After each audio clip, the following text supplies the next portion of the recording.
Hello friends, कैसे हैं आप सभी लोग। स्वागत करता हूं मैं आपका अपने यूट्यूब चैनल में। और आज हम लोग पढ़ने वाले हैं मोस्ट इम्पोर्टेंट जीएस के क्वेश्चन जो कि आपके एग्जाम में आने वाले हैं और पीछे भी आए हुए क्वेश्चंस हैं।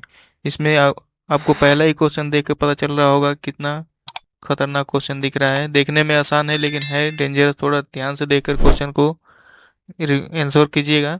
पहला क्वेश्चन जो है कि भारतीय राष्ट्रीय चिन्ह में कितने शेर दिखाई देते हैं। दोस्त याद रखिए, दिखाई देते हैं पूछ रहा है, कितने शेर होते नहीं है। ठीक है, तो इसका राइट आंसर आपको पता होगा कितने होते हैं। तो चार होते हैं, लेकिन दिखाई कितने देते हैं, तीन शेर ही दिखाई देते हैं, इसलिए इसका राइट आंसर हो जाएगा ऑप्शन नंबर बी, तीन। इसी के साथ चलते हैं नेक्स्ट क्वेश्चन पे। क्वेश्चन नंबर दो दिख रहा है कि सत्यमेव जयते किस उपनिषद से लिया गया है। तो बताएंगे दोस्त किस उपनिषद से लिया गया है। तो मुंडक मुंडक उपनिषद से लिया गया है। इसका राइट आंसर हो जाएगा ऑप्शन नंबर बी। इसी के साथ चलते हैं क्वेश्चन नंबर तीन पर। ज़्यादा आपका टाइम वेस्ट नहीं किया जाएगा क्योंकि इस समय एग्जाम के समय आपका भी टाइम बहुत ज़्यादा इंपॉर्टेंट है। ठीक है, इसी से चलते हैं क्वेश्चन नंबर तीन। ये तीन है कि भारतीय संविधान में समाजवादी शब्द कब जोड़ा गया। क्वेश्चन का लेवल देखिए दोस्तों, क्वेश्चन का लेवल देखकर ही आपको पता चल रहा होगा कि सफलता मिल यदि लेनी है तो यहीं से मिलेगी। ठीक है दोस्त, चलते हैं इसका क्वेश्चन नंबर थ्री का आंसर बताएंगे कि कौन सा इसका ऑप्शन होगा। तो ऑप्शन नंबर बी, 42वें संशोधन से संविधान में समाजवादी शब्द को जोड़ा गया है। 42वें संविधान संशोधन को मिनी कॉन्स्टिट्यूशन मतलब कि मिनी कॉन्स्टिट्यूशन भी इसे कहा जाता है। ठीक है दोस्त, इसी के साथ चलते हैं क्वेश्चन नंबर चार। क्वेश्चन नंबर चार पे लिखा है कि हड़प्पा सभ्यता का प्रसिद्ध बंदरगाह कौन सा था। बंदरगाह मतलब व्यापार का मुख्य केंद्र कौन सा था, जिससे कि यहाँ बंदरगाह किसे कहते हैं दोस्त, इसको भी याद रखिएगा। जहाँ पे वो समुद्री जहाजें आकर खड़ी होती हैं उस जगह को बंदरगाह कहते हैं। तो हड़प्पा सभ्यता का प्रसिद्ध बंदरगाह कौन सा था। तो राइट आंसर हो जाएगा लोथल। लोथल जो है कि हड़प्पा सभ्यता का प्रसिद्ध बंदरगाह था। चलते हैं नेक्स्ट क्वेश्चन पे। क्वेश्चन नंबर फाइव है कि अशोक के शिलालेख पढ़ने में सफलता मिली मतलब कि अशोक का शिलालेख सबसे पहले किसने पढ़ा था। तो इसका राइट आंसर जो है कि हो जाएगा जेम्स प्रिंसप ने सबसे पहला शिलालेख अशोक का पढ़ा था। वो कहाँ स्थित, कौन से स्टेट में स्थित है और किस जगह पे स्थित है, जो जिस स्तंभ को पढ़ा था, इसको कमेंट करेंगे जल्द से जल्दी। तो इसका राइट आंसर हो जाएगा कि कहाँ पे स्थित है। तो दिल्ली में स्थित है। ठीक है दोस्त, इसी के साथ नेक्स्ट क्वेश्चन पे चलेंगे। क्वेश्चन नंबर सिक्स है कि इंडिका ग्रंथ के लेखक कौन थे। आपके सामने चार ऑप्शन है, इसमें से राइट आंसर कौन सा हो जाएगा बताएंगे। Option number C, Megasthenes. Megasthenes को इंडिका के लेखक कहा जाता है। तो दोस्तों क्वेश्चन नंबर सात आपकी स्क्रीन पे दिख रहा है। यहाँ पे चार ऑप्शन दिए गए हैं। लिखा है कि राज्य के नीति निर्देशक तत्व किस देश से लिए गए हैं। बताएंगे राज्य के नीति निर्देशक तत्व किस देश से लिए गए हैं। तो इसका राइट आंसर हो जाएगा आयरलैंड। ठीक है दोस्त, इसका राइट आंसर हो जाएगा कौन सा, आयरलैंड से राज्य के नीति निर्देशक तत्व तो लिए गए हैं। और आप इसमें बताएंगे कि राज्य के नीति निर्देशक तत्व संविधान के किस भाग में दिए गए हैं। ठीक है दोस्त, इसी के साथ चलते हैं क्वेश्चन नंबर आठ पे। क्वेश्चन नंबर आठ है हमारा कि भारतीय संविधान का कौन सा भाग मौलिक अधिकारों से संबंधित है। बताएंगे भारतीय संविधान का कौन सा भाग मौलिक अधिकारों से संबंधित है। तो भाग तीन जो है कि मौलिक अधिकारों से संबंधित है। भाग दो किससे संबंधित है दोस्त, बताएंगे नागरिकता से। भाग दो किससे संबंधित है, तो नागरिकता से। और भाग चार क्या है, तो डीपीएसपी से। और पांच क्या है, तो भाग पांच किससे संबंधित है, राष्ट्रपति, राज्यपाल और सुप्रीम कोर्ट से संबंधित है। ठीक है दोस्त, इसी के साथ नेक्स्ट क्वेश्चन पे चलते हैं। क्वेश्चन नंबर नौ है कि क्वेश्चन नंबर नौ, संसद में संयुक्त अधिवेशन की अध्यक्षता कौन करता है। संसद में संयुक्त अधिवेशन की अध्यक्षता कौन करता है। बताएंगे इसका राइट आंसर इसका हो जाएगा ऑप्शन नंबर डी, लोकसभा अध्यक्ष क्या करते हैं, संयुक्त अधिवेशन की अध्यक्ष अध्यक्षता करते हैं। अब बताएंगे कि दोनों सदनों की संयुक्त बैठक कौन बुलाता है। इसका राइट आंसर आप बताएंगे, दोनों सदनों का संयुक्त बैठक को कौन बुलाता है। ठीक है दोस्त, इसका राइट आंसर आप कमेंट में कमेंट करेंगे। इससे आपकी तैयारी का पता लगेगा कि आप कितना तैयार हुए हैं। ठीक है दोस्त, इसी के साथ के चलते हैं क्वेश्चन नंबर दस पे। क्वेश्चन नंबर दस आपकी स्क्रीन पे दिख रहा है कि राज्यसभा के सदस्यों का कार्यकाल कितने वर्षों का होता है। तो दोस्त बताएंगे राज्यसभा के सदस्यों का कार्यकाल कितने वर्षों का होता है। तो दोस्त राज्यसभा और लोकसभा दो होती है। तो राज्यसभा में सदस्यों का कार्यकाल 6 वर्षों का होता है। इसमें दो तिहाई सदस्यों का 2-2 साल पर क्या होता है, हमेशा चुनाव होता रहता है, इसलिए इसे उच्च सदन भी कहते हैं। ये कभी भंग नहीं हो सकती है, ये चीज़, ये पॉइंट आप नोट करके चलेंगे। इसी के साथ लोकसभा का आप बता देंगे, लोकसभा के सदस्यों का कार्यकाल कितने वर्षों का होता है, ये आप कमेंट करेंगे। इसी के साथ चलते हैं क्वेश्चन नंबर 11 पे। कमेंट आप करते रहेंगे जिससे कि हमें भी पता चलेगा कि आप कितना तैयार हैं और आपको कितनी तैयारी करनी है, ठीक है दोस्तों। और एग्जाम के पॉइंट ऑफ व्यू से आपको पढ़ना वही चाहिए जो आपके एग्जाम में आता है, इसलिए सीधे सीधे आप क्वेश्चन पे चलेंगे, क्वेश्चन पढ़ते रहेंगे और आपको वही क्वेश्चन इस चैनल पे दिए जाएंगे जो कि आपके एग्जाम में आने वाले हैं, ठीक है दोस्तों। इसी के साथ चलते हैं, ये क्वेश्चन नंबर 11 आपकी स्क्रीन पे दिख रहा है, इसका आंसर अभी तक आप लगा चुके होंगे। भारत की सबसे लंबी नदी जो पूर्णतः भारत में बहती है, इसका आंसर हो सकता है अभी आप लोग लगा चुके होंगे, तो बताएंगे। लिखा है कि भारत की सबसे लंबी नदी जो पूर्णतः भारत में बहती है। ये दोस्तों ये थोड़ा सा हार्ड क्वेश्चन है, लेकिन लगा चुके होंगे इसका भी। देखिए, गंगा नदी कहा कहेगा तो उत्तरी भारत की सबसे लंबी नदी है, लेकिन पूर्णतः भारत को बता रहा है तो गोदावरी इसका राइट आंसर हो जाएगा, ठीक है दोस्त, ऑप्शन नंबर सी। ठीक है दोस्त, इसी के साथ चलते हैं क्वेश्चन नंबर 12 पे। क्वेश्चन नंबर 12 हमारा है कि भारत का सबसे बड़ा डेल्टा, भारत का सबसे बड़ा डेल्टा डेल्टा का है या विश्व का सबसे बड़ा डेल्टा का है, भारत का सबसे बड़ा डेल्टा या विश्व का सबसे बड़ा डेल्टा का है, तो वो है गंगा ब्रह्मपुत्र नदी पर। इसका क्या नाम है आप कमेंट में करेंगे। मांजुली, सॉरी हम ही बता दें, चलिए मांजुली द्वीप उसका नाम है, ठीक है दोस्तों। ये भारत का नहीं, विश्व का सबसे बड़ा डेल्टा है, ठीक है दोस्तों। आपके एग्जाम में आया हुआ क्वेश्चन है। अब हम बता नहीं सकते, एसएससी ने बैन कर दिया है, इसलिए हम बता नहीं सकते किस एग्जाम में आया हुआ है, लेकिन आपके एग्जाम में हाल फिलहाल में ही आया हुआ है, ठीक है दोस्त। इससे चलते हैं नेक्स्ट क्वेश्चन पे। Question number 13। क्वेश्चन नंबर 13 है कि भाखड़ा नांगल परियोजना किस नदी पर है, भाखड़ा नांगल परियोजना किस नदी पर है, इसका राइट आंसर बताएंगे। भाखड़ा नांगल परियोजना सतलुज नदी पर है, ऑप्शन नंबर बी आपका राइट आंसर हो जाएगा। इसी के साथ चलते हैं क्वेश्चन नंबर 14 पे। क्वेश्चन नंबर 14 है कि थार मरुस्थल मुख्य रूप से किस राज्य में स्थित है, थार मरुस्थल मुख्य रूप से राजस्थान में स्थित है, ये सबसे आसान क्वेश्चन है, इसका आंसर होगा राजस्थान। इसी के साथ चलते हैं क्वेश्चन नंबर 15। क्वेश्चन नंबर 15 है कंचनजंगा पर्वत का स्थित है, मतलब बता रहा है कंचनजंगा कहाँ पे स्थित है, इसको जल्द से जल्द कमेंट करेंगे। कंचनजंगा पर्वत कहाँ पे स्थित है दोस्तों, तो ये भारत में स्थित है, किस जगह पे स्थित है, तो सिक्किम में स्थित है, ठीक है दोस्त। इसी के साथ चलते हैं नेक्स्ट क्वेश्चन पे। Question number 16। क्वेश्चन नंबर 16 है कि जैन धर्म के 24वें तीर्थंकर कौन थे, जैन धर्म के 24वें तीर्थंकर कौन थे, तो दोस्तों इसका राइट आंसर आप कमेंट करेंगे। ये आपके लिए HW रहेगा, हम नहीं बताएंगे इसको, क्योंकि ये सबसे आसान क्वेश्चन होने वाला है, जिससे कि आपकी तैयारी भी तो पता चले कि आप कितने तैयार हैं, ठीक है दोस्तों। इसी के साथ चलते हैं क्वेश्चन नंबर 17 पे। क्वेश्चन नंबर 17 है कि प्रथम बौद्ध संगति का आयोजन किसने किया था, आप बताएंगे। प्रथम, ये तो हम बता देंगे, वो प्रथम बौद्ध संगति का आयोजन किसने किया था। आप क्या बताएंगे कि प्रथम बौद्ध संगति कहाँ पे हुई थी, किस जगह पे हुई थी और किस सन में हुई थी, इसको आप कमेंट करेंगे। क्वेश्चन नंबर 17 का कमेंट बहुत इंपॉर्टेंट है, ये जरूर करेंगे कि किस जगह पे हुई थी और किसके शासनकाल में हुई थी दोस्तों, किसके शासनकाल में हुई थी, तो क्वेश्चन नंबर 17 का राइट आंसर हो जाएगा ऑप्शन नंबर सी, प्रथम बौद्ध संगति अजात शत्रु के शासनकाल में हुई थी। और आप लोग इसका कमेंट करके बताएंगे कि किस जगह पे हुई थी, ठीक है दोस्तों। इसी साथ चलते हैं क्वेश्चन नंबर 18 पे। 18 है कि अकबर की राजधानी बताएंगे, अकबर की राजधानी क्या है, कौन सी थी, ये बताएंगे आप। तो अकबर की राजधानी क्या थी, तो फतेहपुर सीकरी थी, ठीक है दोस्तों। इसी के साथ चलते हैं नेक्स्ट क्वेश्चन पे। Question number 19। क्वेश्चन नंबर 19 क्या है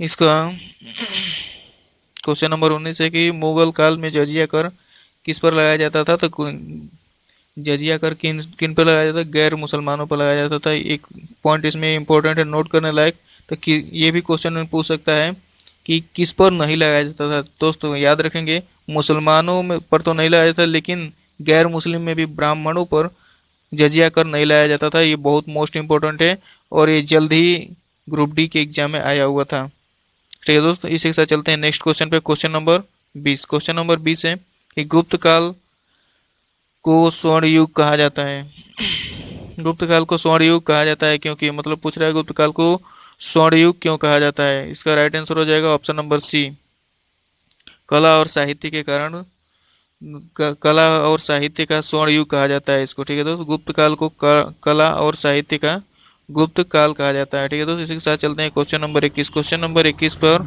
क्वेश्चन नंबर 21 है कि आरबीआई की स्थापना कब हुई थी? दोस्त पूछ रहा है आरबीआई की स्थापना कब हुई थी? तो आरबीआई की स्थापना हुई थी 1935 में। 1935 में आरबीआई की स्थापना हुई थी। दोस्त इसी के साथ चलते हैं क्वेश्चन नंबर 22 पर। यदि वीडियो आपको अच्छी लग रही हो तो वीडियो को लाइक और चैनल सब्सक्राइब जरूर कीजिएगा, ताकि इसी प्रकार की वीडियो आपको हमेशा मिलती रहे। ठीक है दोस्त, इसी के साथ हमारा क्वेश्चन आपकी स्क्रीन पर दिख रहा होगा कि भारत की पहली पंचवर्षीय योजना का मुख्य उद्देश्य क्या था? पहली पंचवर्षीय योजना का मुख्य उद्देश्य बताएंगे क्या था? तो सबसे पहले फोकस किया गया था किस पे? तो कृषि पर फोकस किया गया था। पहली पंचवर्षीय योजना किस मॉडल पे बताएंगे, किस कौन से मॉडल पर आधारित थी? इसको कमेंट करेंगे। ठीक है दोस्त, कमेंट से कनेक्टिविटी बनी रहती है, जिससे कि आपकी तैयारी हमें दिखती है, जिससे जिससे हम उसी हिसाब से आपको क्वेश्चन देते हैं और आपके एग्जाम को और भी आपके लिए सरल बनाते हैं, जिससे कि आपका तैयारी अच्छी हो और आपके शरीर पर एक जुनून होना चाहिए, आपके शरीर पर एक वर्दी का। ठीक है दोस्त, इसके साथ चलते हैं। ये क्वेश्चन नंबर 23 है कि भारतीय संविधान सभा के अस्थाई अध्यक्ष कौन थे? दोस्तों बताएंगे भारतीय संविधान सभा के अस्थाई अध्यक्ष कौन थे? तो इसका राइट आंसर हो जाएगा डॉक्टर राजेंद्र प्रसाद। और अस्थाई अध्यक्ष कौन थे ये बताएंगे। 9 दिसंबर 1946 को किसको अध्यक्ष बनाया गया था, ये आप कमेंट करेंगे। सबसे बुजुर्ग सभा में थे, इसीलिए उनको बनाया गया था। ठीक है, तो इसी के साथ चलते हैं क्वेश्चन नंबर 24 को। तो सबसे बुजुर्ग कौन थे ये बता देंगे आप फटाफट कमेंट में। और चलते हैं इसी के साथ क्वेश्चन नंबर 24 पे। क्वेश्चन नंबर 24 है कि योजना आयोग के स्थान पर किस संस्था ने कार्य संभाला था? योजना आयोग के स्थान पर किस संस्था ने कार्य संभाला था? तो इसका राइट आंसर हो जाएगा option number B, NITI Aayog. NITI Aayog ने योजना आयोग के स्थान पर कार्य को संभाला था। ठीक है दोस्त, और योजना आयोग क्या थी दोस्त, इसको बताएंगे। पंचवर्षीय योजना जो कि योजना बनाती थी वही था योजना आयोग। ठीक है दोस्तों, अब नीति आयोग कब से चालू हुआ? तो 2015 से। ठीक है दोस्त, इसी के साथ यहाँ पे दूसरा क्वेश्चन ही वही आ गया कि नीति आयोग की स्थापना कब हुई थी? 2015 में। ठीक है दोस्त, नीति आयोग की स्थापना हुई थी 2015 में। इसी के साथ नेक्स्ट क्वेश्चन चलते हैं। क्वेश्चन नंबर 26 है कि भारत का राष्ट्रीय वृक्ष कौन सा है? भारत का राष्ट्रीय वृक्ष बताएंगे दोस्तों कौन सा है? ये स्टैटिक जीके से आ गया। सबसे सबसे आसान क्वेश्चन रहने वाले हैं इसमें, लेकिन ये भी क्वेश्चन पूछे गए हैं आर्मी के पेपर में, जो कि यूपी होमगार्ड के लिए बहुत ज़्यादा इंपॉर्टेंट है। ठीक है दोस्तों, इसी के साथ क्वेश्चन नंबर 27 पे चलते हैं। अशोक चक्र लिया गया है, अशोक चक्र कहाँ से लिया गया है ये पूछ रहा है। तो अशोक चक्र कहाँ से लिया गया है दोस्तों? इसका राइट आंसर हो जाएगा सारनाथ से। ठीक है दोस्तों, अशोक चक्र सारनाथ के स्तूप से लिया गया है। क्वेश्चन नंबर 28 है। क्वेश्चन नंबर 28 है कि अशोक चक्र में कितनी तिलियां होती हैं? अशोक चक्र में कितनी तिलियां होती हैं? तो 24 तिलियां होती हैं। ठीक है दोस्त, क्वेश्चन नंबर 29 है कि भारत का राष्ट्रीय जलचर जीव कौन सा था? कौन सा है, मतलब कि भारत का राष्ट्रीय जलचर जीव कौन सा है? तो क्वेश्चन नंबर 29 का राइट आंसर हो जाएगा गंगा की डॉल्फिन। ठीक है दोस्तों, भारत का राष्ट्रीय जलचर जीव माना जाता है। ठीक है दोस्त, इसी के साथ चलते हैं क्वेश्चन नंबर 29। क्वेश्चन नंबर 29 है कि भारत का राष्ट्रीय जलचर जीव, ये तो हो गया था। तो क्वेश्चन नंबर 30 है कि भारत का सबसे बड़ा वन क्षेत्र वाला राज्य कौन सा है? भारत में सबसे ज्यादा वन किस राज्य में पाए जाते हैं? ऐसे भी क्वेश्चन पूछ सकता है। तो भारत में सबसे ज्यादा राज्य मध्य प्रदेश में पाए जाते हैं। दोस्त क्वेश्चन का लेवल आप देख रहे होंगे कि जो आपके एग्जाम में आने वाले क्वेश्चन है सिर्फ वही है, इसलिए वीडियो को लाइक और चैनल सब्सक्राइब जरूर कीजिएगा। ठीक है दोस्त, आगे चलते हैं कि जोग जल प्रपात किस नदी पर है? जोग जल प्रपात किस नदी पर है? इसका राइट आंसर हो जाएगा option number C, Sharavati. Sharavati नदी पर जोग जलप्रपात है दोस्तों। इसी के साथ चलते हैं क्वेश्चन नंबर 32। भारत का सबसे ऊंचा बांध है, भारत का सबसे ऊंचा बांध कौन सा है? तो टेहरी बांध है। भारत का सबसे ऊंचा बांध टेहरी बांध। भारत का सबसे लंबा बांध बताएंगे कौन सा है? कमेंट करेंगे फटाफट। भारत की सबसे भारत की सबसे बड़ी मीठे पानी की झील कौन सी है? भारत की सबसे बड़ी मीठे पानी की झील कौन सी है? तो भारत की सबसे बड़ी मीठे पानी की झील वुलर झील है। ठीक है दोस्तों, इसी के साथ चलते हैं क्वेश्चन नंबर 34। क्वेश्चन नंबर 34 है कि चिल्का झील कहाँ पर स्थित है? चिल्का झील पूछ रहा है कहाँ पर स्थित है? तो इसका राइट आंसर हो जाएगा ऑप्शन नंबर डी, ओडिशा में। चिल्का झील ओडिशा में स्थित है। ठीक है दोस्तों, इसी के साथ चलते हैं क्वेश्चन नंबर 35। क्वेश्चन नंबर 35 है। क्वेश्चन नंबर 35 है कि भारतीय संविधान का संरक्षक किसे माना जाता है? क्वेश्चन नंबर 35 है, भारतीय संविधान का संरक्षक किसे माना जाता है? तो option number D, supreme court को भारतीय संविधान का संरक्षक माना जाता है। ये क्वेश्चन नंबर 36 है कि भारतीय रेलवे की पहली रेल चली थी, मतलब कहाँ से कहाँ तक चली थी, ये पूछ रहा है क्वेश्चन में। तो इसका राइट आंसर हो जाएगा option number B. Option number B हो जाएगा। ये मुंबई से थाने तक चली थी। कब चली थी? तो 1853 में चली थी। ये भी क्वेश्चन पूछ सकता है आपके एग्जाम में कि भारत की पहली रेल कहाँ से कहाँ तक चली थी। तो मुंबई से थाने तक कब चली थी? तो 1853 में चली थी। ठीक है दोस्तों, इसी के साथ चलते हैं क्वेश्चन नंबर 37। क्वेश्चन नंबर 37 है कि भारत का राष्ट्रीय फल कौन सा है? ये तो आसान क्वेश्चन है दोस्तों, इसको बताएंगे। सबसे आसान क्वेश्चन आने वाला है इस सेशन का। तो इसका राष्ट्रीय फल है आम। ठीक है दोस्तों, इसका राइट आंसर हो जाएगा सी। इसी से चलते हैं क्वेश्चन नंबर 38। क्वेश्चन नंबर 38 है, जय जवान जय किसान का नारा किसने दिया था? जय जवान जय किसान का नारा किसने दिया था? तो लाल बहादुर शास्त्री ने जय जवान जय किसान का नारा दिया था। क्वेश्चन नंबर 39 है कि भारतीय संविधान में कुल कितनी अनुसूचियां हैं? तो प्रेजेंट में कितनी अनुसूचियां हैं? तो 12 अनुसूचियां थी। जब बना था तो कितनी अनुसूची थी? तो 8 अनुसूची थी मूल संविधान में। ठीक है दोस्त, इसी के साथ चलते हैं नेक्स्ट क्वेश्चन पे। आप लोग बताएंगे कि भारत के संविधान को बनने में कितना दिन लगा था, कितना टाइम लगा था। और नेक्स्ट क्वेश्चन है कि राज्यसभा का सभापति होता है, राज्यसभा का सभापति कौन होता है, ये बताएंगे। क्वेश्चन नंबर 40 है कि राज्यसभा का सभापति पदेन सभापति कौन होता है? इसका राइट आंसर हो जाएगा ऑप्शन नंबर सी, उपराष्ट्रपति जो है कि राज्यसभा का सभापति होता है। ठीक है दोस्तों, इसी के साथ चलते हैं क्वेश्चन नंबर 41। क्वेश्चन नंबर 41 है, भारत का राष्ट्रीय पशु बाघ है। ठीक है दोस्तों, ठीक है, इसी के साथ चलते हैं क्वेश्चन नंबर। कहते हैं ओवर कॉन्फिडेंस में गलतियां हो जाती हैं, इसलिए ध्यान से क्वेश्चन को पढ़ा कीजिएगा। एग्जाम हॉल में बैठने के बाद आप एक बार लंबी सांस लीजिएगा, उसके बाद ही क्वेश्चन को स्टार्ट कीजिएगा, क्योंकि आपका माइंड यदि एक जगह नहीं रहता है तो गलतियां हो सकती हैं। चलिए, क्वेश्चन नंबर 42 है कि भारतीय संविधान में कुल कितने भाग हैं? भारतीय संविधान में कुल कितने भाग हैं, इसको कमेंट करेंगे। भारतीय संविधान में कुल कितने भाग हैं? तो 25 भाग हैं। ठीक है दोस्त, 25 भाग हैं। पहले कितने थे दोस्त मूल संविधान में, ये आप बताएंगे। क्वेश्चन नंबर 43 है कि भारत का राष्ट्रीय सप्ताह मनाया जाता है, भारत का राष्ट्रीय सप्ताह मनाया जाता है, किसे मनाया जाता है दोस्तों? तो भारत का राष्ट्रीय सप्ताह, इसका राइट आंसर हो जाएगा कौन सा? आप कमेंट में जल्दी से जल्दी कमेंट करेंगे। गांधी जयंती सप्ताह कौन सा? गांधी जयंती कब हुई थी? तो 2 अक्टूबर से 8 अक्टूबर तक भारत का राष्ट्रीय सप्ताह मनाया मनाया जाता है, जब से गांधी जयंती हुई थी। ठीक है, इसी के साथ चलते हैं क्वेश्चन नंबर 44। क्वेश्चन नंबर 44 से नीली क्रांति किससे संबंधित है, पूछ रहा है। तो नीली क्रांति किससे संबंधित है? मत्स्य पालन से संबंधित है। नीली क्रांति किससे संबंधित है? तो मत्स्य पालन से संबंधित है, मछली से। ठीक है, चलिए नेक्स्ट नेक्स्ट है कि 45 है। क्वेश्चन नंबर 45 है कि भारत की पहली महिला राज्यपाल कौन थी? भारत की पहली महिला राज्यपाल कौन थी? तो इसका राइट आंसर हो जाएगा सरोजिनी नायडू। नेक्स्ट क्वेश्चन है कि भारतीय संविधान का मसौदा तैयार किया, मतलब पूछ रहा है कि भारतीय संविधान का मसौदा किसने तैयार किया था? तो तो इसका राइट आंसर हो जाएगा ऑप्शन नंबर सी। ठीक है दोस्तों, ड्राफ्टिंग कमेटी जिनके हाथ में थे, मतलब प्रारूप कमेटी ने इसको भारतीय संविधान का मसौदा तैयार किया था। नेक्स्ट क्वेश्चन है क्वेश्चन नंबर 48। क्वेश्चन नंबर 48 है कि भारत का सबसे बड़ा रेगिस्तान कौन सा है? भारत का सबसे बड़ा रेगिस्तान का नाम पूछ रहा है दोस्त, कौन सा है? तो थार मरुस्थल। ठीक है दोस्त, याद रखेंगे, ये क्वेश्चन स्टार्टिंग में भी था, इसको याद रखेंगे। ठीक है दोस्त, क्वेश्चन नंबर 49 है कि लोकसभा का कार्यकाल कितने दिन का होता है? ये आपसे क्वेश्चन मैंने पहले पूछा था। 5 वर्ष होता है दोस्तों। जिन्होंने कमेंट किया है उनको बधाई देते हैं, और क्वेश्चन नंबर 50 पे चलते हैं। ठीक है दोस्तों, भारत का राष्ट्रीय पक्षी, ये तो दोस्त सबसे आसान क्वेश्चन है। भारत का राष्ट्रीय पक्षी कौन सा है? तो मोर है। और दोस्त वीडियो को लाइक और चैनल को सब्सक्राइब जरूर कर दीजिएगा, और अपने सभी दोस्तों में शेयर कर दीजिएगा।